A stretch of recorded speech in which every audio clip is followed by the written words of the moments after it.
Welcome back to another episode of Rock Boys Football. Coach Prime, the Colorado Buffaloes they make another statement Saturday night against Cincinnati. My biggest takeaway for this Colorado team, and this is a massive shout out to Coach Prime, but also Coach Prime's coaching staff. I think this coaching staff is so much better than it was in 2023. This team is just getting better and better and better as the season goes along in 2024. We can't say that for a lot of teams across the country, specifically in the Big 12, where it seems like, teams are just a roller coaster every single week. I look at Colorado and say every single Saturday I watch this football team, specifically along the lines of scrimmage, it just seems like it's morphing in to a different football team. Go back to week 2 against Nebraska. Disaster for Colorado on the offensive line. Then you fast forward to what we saw Saturday night. They gave up only 1 sack, 3 TFLs. On over 35 dropbacks, they gave up 3 quarterback pressures. Some elite stuff for Colorado. I think it starts with Coach Prime. It starts with the difference makers on this Colorado team. Want to get into what we saw from Colorado. I think more importantly, what makes them so dangerous in the Big 12 heading into the month of November. Now, before we get into it, as always, to the Colorado fans, y'all have continued to show the boys a ton of support. Going back to the months of January and December, as we talked about the moves this team made in the transfer portal, we can't thank you guys enough for rocking with it. If y'all do enjoy the content, consider subscribing to the channel. Much more importantly, let it fly in the comment section. Like, what fires you up the most about this Colorado team? If there's players that we're not giving shout outs to that we should be, let us know in the comment section. Appreciate you guys, Dill. I'm going to give you the T-box. I think we got to start with this Colorado offense. Biggest takeaway from Saturday night against Cincinnati here. I mean, it's the ground game for me, and this was one of the first games, and they've had okay success or more success on the ground this year, certainly than they have in the past or in 2023. But it felt like a more sustainable attack on the ground. It wasn't particularly reliant on big plays. It wasn't reliant on trying to get a really light box, spread a team out, and just outflank them. I mean, their offensive line, they were legitimately moving guys. I thought they were getting on double teams, getting up to linebackers, and just kind of physically wearing Cincinnati down. And again, I don't think we've really seen them play like that. We've certainly seen the offensive line play better, but I wouldn't say just physically imposing themselves for 4 quarters on a pretty tough Cincinnati football team. And we talk about this all the time. The Colorado fans probably sick and tired of me talking about this. The run game is so important to this Colorado offense. Everybody wants to talk about Shadur and Travis Hunter. We're going to get to those players in just a second.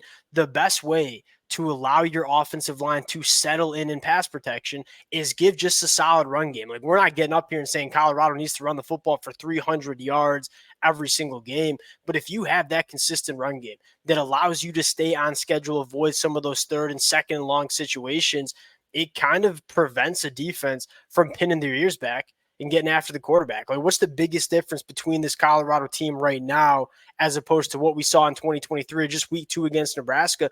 Colorado couldn't run the football, not even to light boxes. And so when you can't run the football, defensive lines, we're just going to pin our ears back and get after the passer. Now you're running the football. You're tempering that pass rush. We all know what Shadur Sanders can do when he has a clean pocket. They'll look at the numbers there. 25 of 30, 323 yards, 2 touchdowns. He was excellent, Dill, in the passing attack. What stands out to me is the team speed. This team is so fast. They go 4 wide receivers, very rarely play with a tight end, and you can just see defenses just struggle with the amount of speed that's on the football field. For Colorado, I think one of the more fascinating storylines and stats from last night, Shadur had 323 passing yards. 182 of them came after the catch. He took off a touchdown for Jimmy Horn for doing a stupid peace sign.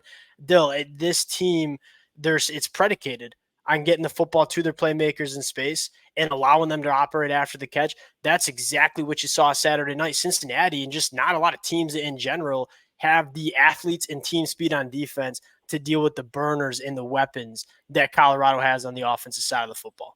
We all know about that. That was kind of what worked, I'd say, last year. But again, you talked about the tight end position. Svel Smalls came in, gave him some really good reps. And you talk about what was working in that rushing attack. I thought his ability to block both in line, blocking in space. I mean, he played a really, really good football. And I think he's still developing as a blocker, because you saw some times where he didn't really use his hands, get him on, and kind of eat guys up, if you will.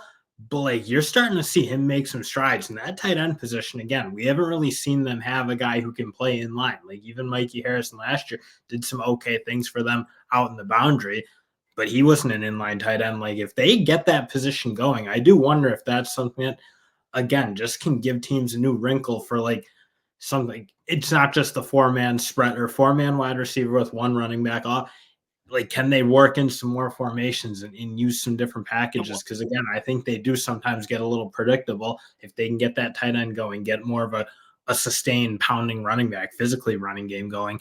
I wonder if that's something that can like just complement what they're doing on the boundary. That's very hard to stop in its own right. Yeah, I think so I got two other talking points on the offense. One, because you're getting the run game going, now you suddenly can go to play action. Like Shadur was 12 of 14 for a buck 26 and a touchdown in play action.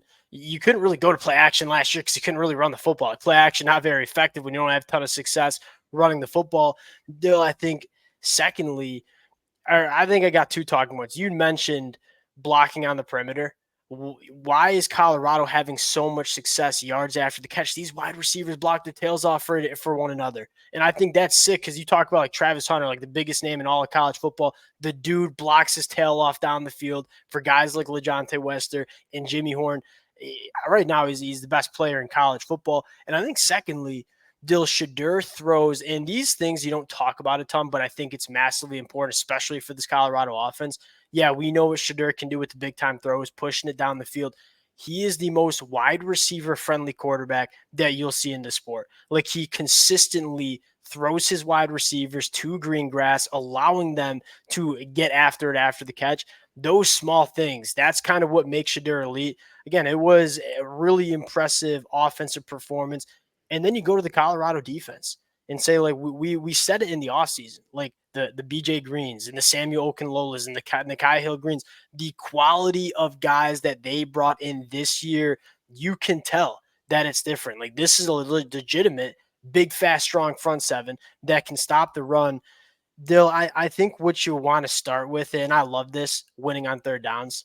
I think that's one, again, you give Coach Brown a ton of credit for, hey, we got some problems on the defensive coaching staff in 2023. We're going to make significant changes. In those money downs, that is very contingent on having a very good defensive coordinator. 3-10 for Cincinnati on third downs. That's how you win football games. Yeah, and that defense, like you just said it, like their tackling, their physicality, like the linebackers position. Bentley plays really, really good downhill. Nikai Hill Green, same thing. But also, I just thought their ability to eat blocks up on the defensive line is far different. I mean, Shadozi, Oh, yeah. really, really good. I think you even get into another guy like Amari McNeil. I thought he had a big game in terms of just eating double teams up, not giving up like consistent 5-yard plays. Like we talk about what makes you a good third down team. It's typically how well you play first and second down, and they're just not giving up a ton of rushing yards. I think again, you look, linebacking play is certainly better, but they're just more physically developed in the interior. Like they don't get moved around a whole lot anymore. And that to me is probably been the biggest change. The Colorado fans know that's kind of how I feel too. Like not only I think like Bentley's gotten better as a linebacker from 2023. I've always been a Kyle Hill Green believer going back to his Michigan days. Dale, you know that. I think the linebackers are playing good, but they're good players. They're better players than what you had last year. But I think the biggest storyline is when you're playing behind a defensive line that's winning up front, holding the point of attack. It's a lot easier to play linebacker at a high level. I think another shout out, man, Cam Silmon Craig. That dude just comes down. You talk about why Colorado has had a lot more success stopping the run this year than last year. He is a hammer, like a heat-seeking missile when he comes down into the box and gives you run support. When Colorado can stop the run, they have guys like BJ Green who can get after the passer in third and longs. It's hard to throw against the secondary. Deal as good as Travis Hunter was at wide receiver, 6 targets, only gave up 2 catches, only 9 yards. Secondary is very hard to throw on, and you noted it best, tackling in space, man. Like last year was such a problem. You had talented quarterbacks like true freshman Kermani McLean. He refused to tackle in space. You're getting guys that are not bringing down wide receivers in space. That's probably the last storyline. Dylan, quickly look at the landscape of the Big 12. Like I think this is a conversation we got to start having with Colorado, and like look at the runway here. You're going into your bye week. You get an opportunity to get healthy before your last 4 games. You go on the road at Texas Tech, which is a hard place to play, but Texas Tech is a very inconsistent football team right now. Utah, but you get them at home, And Utah, to be honest, just kind of flat out stinks right now. On the road at Kansas, Oklahoma State. I think Colorado is going to be favored in every single one of those games. And if they continue to roll, like this is a team that is getting better, like legitimate threat in the Big 12 come the end of November. Coach Prime said in the press conference, yeah, it's cool to talk about bowl games. You just got bowl eligible. We want more than that. And right now, this Colorado team is morphing into a football team that should expect more than that because that's the way they're playing every single Saturday for the last couple of weeks.